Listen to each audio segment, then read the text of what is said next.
Cosmic mirror, मानव और ब्रह्मांड की एकता। हम अक्सर रात में तारों से भरे आसमान को देखते हैं, है ना? और अचानक से खुद को बहुत छोटा महसूस करने लगते हैं।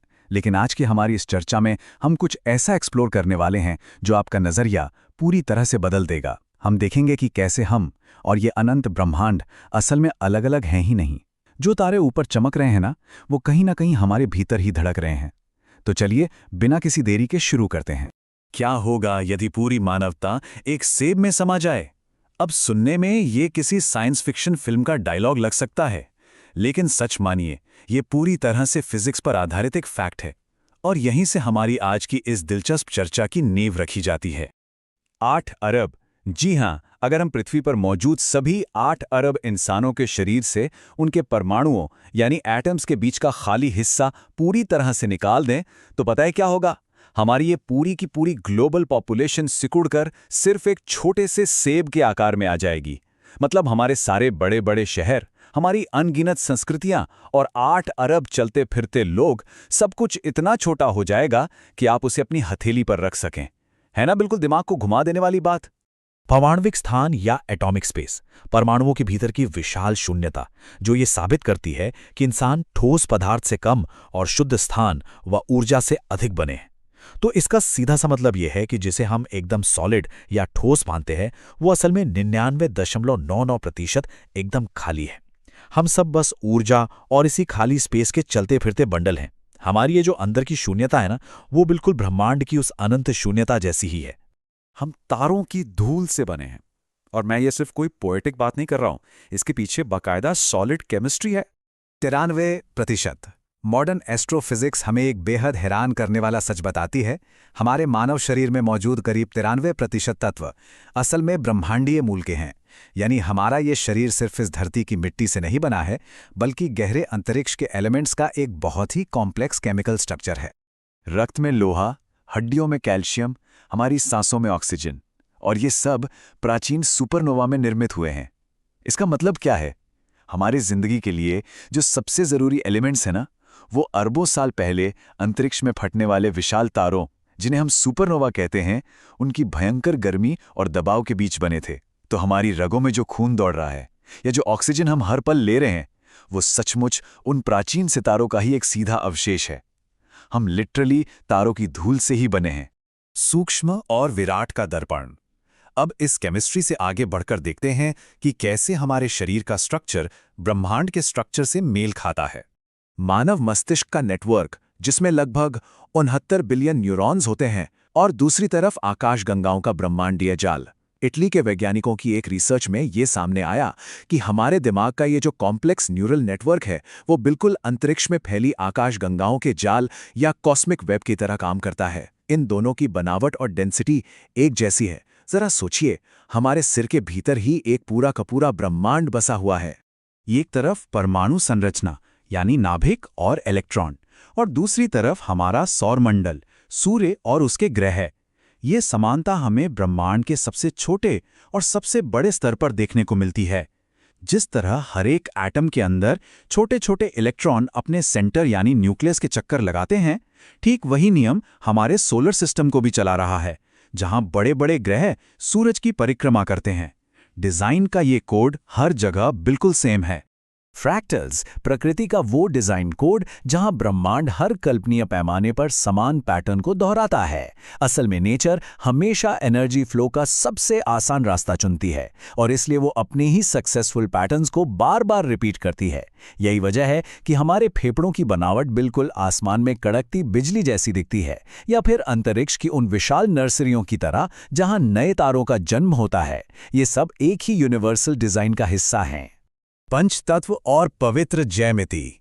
अब आते हैं उस प्राचीन कॉन्सेप्ट पर जो हमारे शरीर और ब्रह्मांड के इस कनेक्शन को और भी गहराई से समझाता है।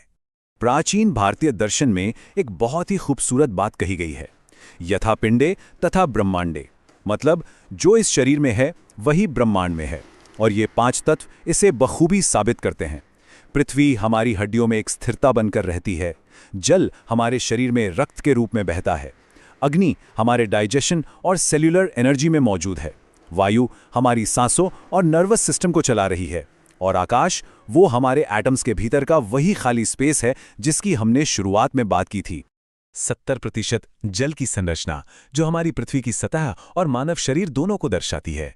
ये कोई छोटी बात नहीं है कि हमारी धरती और हमारा शरीर दोनों ही करीब 70% पानी से बने हैं। और कनेक्शन तो देखिए, हमारे इंसानी खून और हमारे आंसुओं में नमक की मात्रा बिल्कुल उतनी ही होती है जितनी समंदर के गहरे पानी में पाई जाती है। ऐसा लगता है जैसे हमने एक पूरे महासागर को अपने भीतर सहेज कर रखा हुआ है।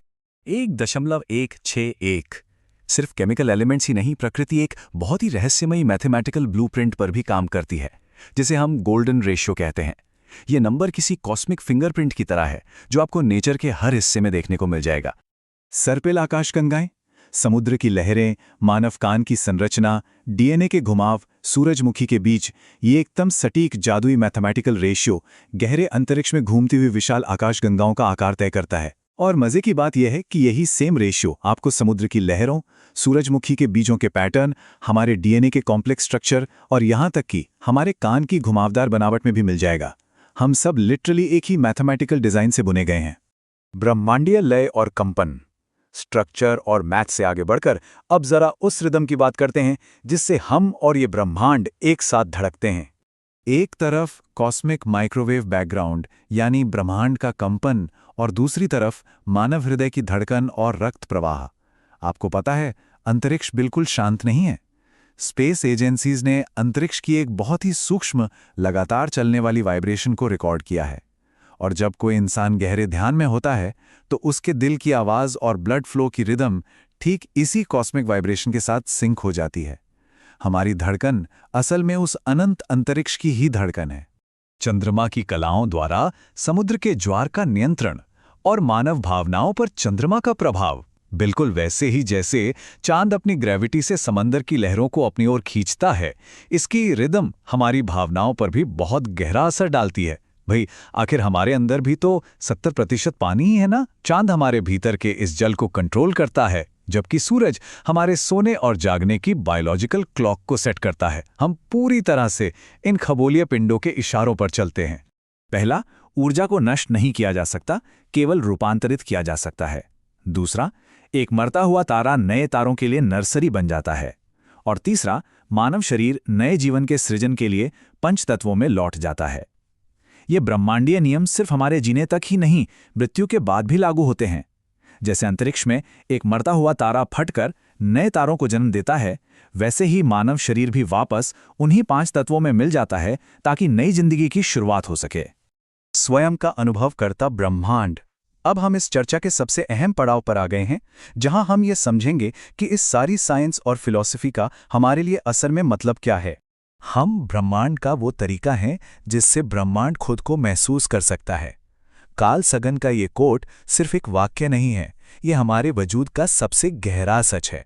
जब भी हम रात में आसमान की ओर देखकर तारों की खूबसूरती को निहारते हैं, तो असल में वो खुद ब्रह्मांडी है, जो वापस खुद को देखने के लिए हमारी इंसानी आंखों का इस्तेमाल कर रहा है। जो शून्यता ऊपर है वही शून्यता भीतर है। धूम से निर्मित, तारों से पोषित मानवता ही ब्रह्मांड है। अहम ब्रह्मास्मि, मैं ही ब्रह्मांड हूं। प्राचीन ध्यान और योग में इस बात को सालों पहले ही महसूस कर लिया गया था, जिसे आज की मॉडर्न एस्ट्रोफिजिक्स अपने बड़े बड़े टेलीस्कोप से साबित कर रही है। बाहर का वो अनंत आकाश और हमारे भीतर की वो गहराई, दोनों बिल्कुल एक ही हैं। क्या हम केवल ब्रह्मांड के निवासी हैं, या हम चलते फिरते ब्रह्मांड हैं जो मानव जीवन का अनुभव ले रहे हैं? आज हम इस चर्चा को इसी एक गहरे सवाल के साथ यहीं छोड़ते हैं। हम इस कॉस्मोस से अलग कोई चीज नहीं है, बल्कि हम इसी का एक जीता जागता, सांस लेता हुआ रूप हैं। तो अब आप खुद सोचिए, क्या हम सिर्फ इस विशाल ब्रह्मांड में रहने वाले छोटे से जीव भर हैं, या हम खुद एक चलते फिरते ब्रह्मांड हैं जो कुछ पलों के लिए इंसान होने का अनुभव ले रहे हैं?